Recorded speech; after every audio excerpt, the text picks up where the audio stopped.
So Andrew, just say what your job was then. Right. Hello everyone, by the way. My name is Andy. I've been Christian since I was 15, but at the time when I used to look after Shane in prison, I was a prison officer on the house block that he was on at the time, and also working as an officer in the segregation unit. But now, just say what your role is now. Well, the governor, like you say, is committed. The prison service in general is committed to reducing reoffending. That is massively important, and we've been given a golden opportunity here. I don't like when you say prisoners free and open doors, because I get a bit nervous. I'm a prison officer when you say things like that. Right? I shudder a wee bit. Let's keep behind the doors until they're let out.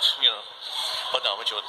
It's reducing reoffending. The governor, the prison service, our governor, is very, very committed to really, really get down reducing reoffending rates and things like that. And those statistics you were saying about caring for people is massive.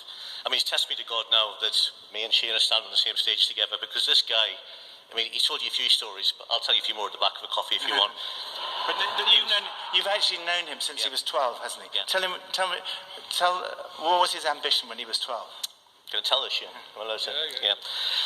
When he was 12-year-old, I used to look after him in the school. I was a residential childcare officer. He was a child in the school. He was 12 at the time.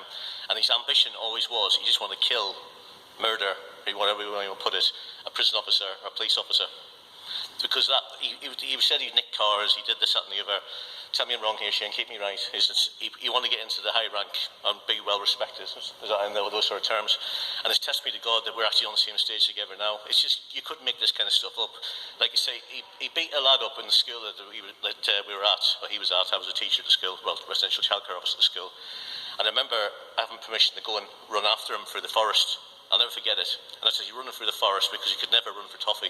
He really couldn't run. If he just ran, he would just eventually go.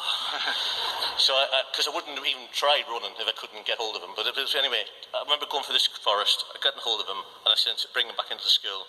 And I remember saying to him, Shane, unless God does something miraculous in your life, there's no helping you. And it's the only young person, and I've dealt with young people since I was 17, right through to last year, working with different type of young people and stuff like that. And I was the only young person I've ever turned around and said that to. Nothing worked with him. You can say to some young people, give them a bit of responsibility, a bit of sense of humour. It could be, shout them a little bit or ignore them. Something always worked with every young person I've ever, but with Shane, at the age of 12, I had to put my hand up and say, unless God does something miraculous in your life, which I'm so pleased, thank you God that he did, right? Nothing helped him. So like I say, I used to look after him in the school, and then like I say, I passed across the game when he came to prison service, when he was in the prison I used to work on. He took a lad hostage. I talked him out of that cell that night. I'll never forget it. It was one of the quite a surreal moments of my career so far. And I used to look after him in the segregation unit. Like you say, you couldn't make this type of stuff up. It's God.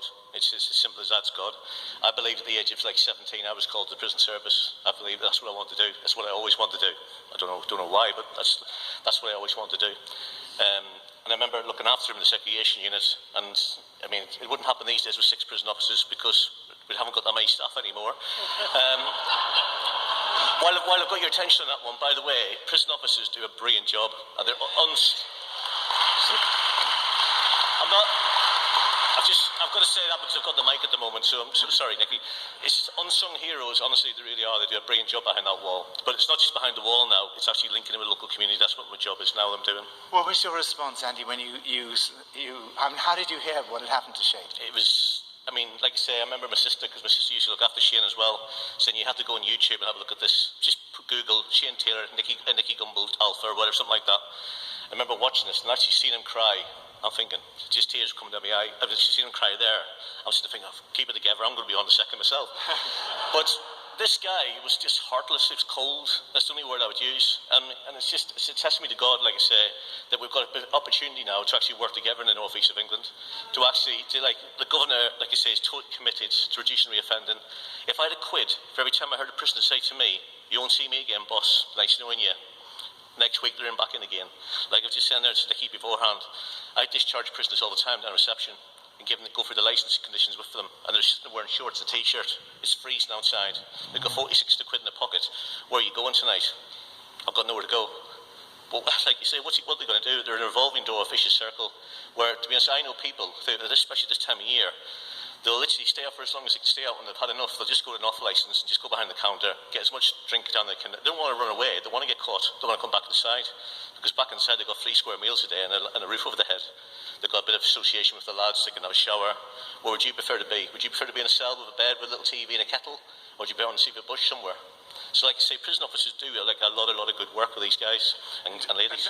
And it's a little bit of a diversion, but it was so interesting to me.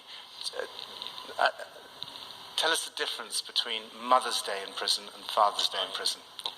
I mean, this is where, like I say, I think it's you can get big strapping lads who go to the gym 13, 14 times a week, and that's what they do. And it comes to Mother's Day, and the week before Mother's Day, they'll sit there and they'll go and get like the canteen sheets, and they'll put Dave for a Mother's Day card, and there they are, not bothered about it. The fact they'll put "Love you, Mum," big kiss, kiss, kiss.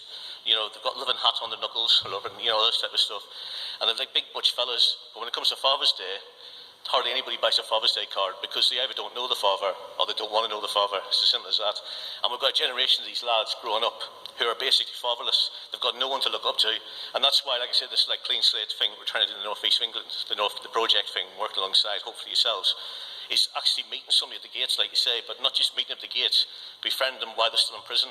Like basically writing letters to them before they get out, befriending them and things like that. Then actually literally by the hand take them and actually take them out into like a faith group in the community. The way I would describe it is for a lot of these lads in prison, they're in like a nice jacuzzi. It's like a hot tub. It's nice and warm and comforting, and they all know each other. And actually, to be honest, sometimes it's like saying to that lad, right, get out of the hot tub and get thrown into the North Sea. They're not going to survive.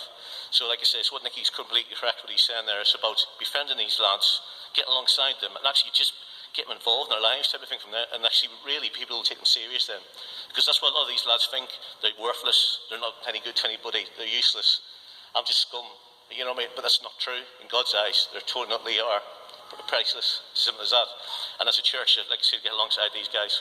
And just tell us about the prison officers, because I think you're trying to get Shane back into the prison where all this happened, and just say what the response is. It's well, like I say, from the governor down, we want to reduce reoffending. A couple of years ago, like I say, it was if you want to come into prison, you do the church stuff in the chapel. That's it. That's what the chaplain does. Now we have, excuse me, using this pun again, we've got an open door now. Like I say, an opportunity, a window opportunity within the prison service in general to actually get alongside these lads on the actual house blocks. We're doing alpha courses actually on the house blocks, not just in the chapel. It's actually getting alongside. But the prison officer concerned, my colleague I went to a couple of weeks back, and I said, look, how would you feel? This is the one that Shane stabbed. How would you feel about Shane coming into prison?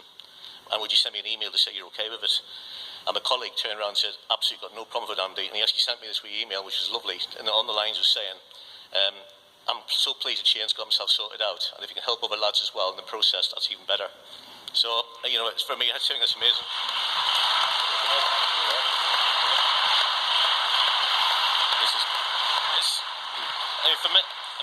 For me, like I say, it's just the fact that we're on stage and like just like together.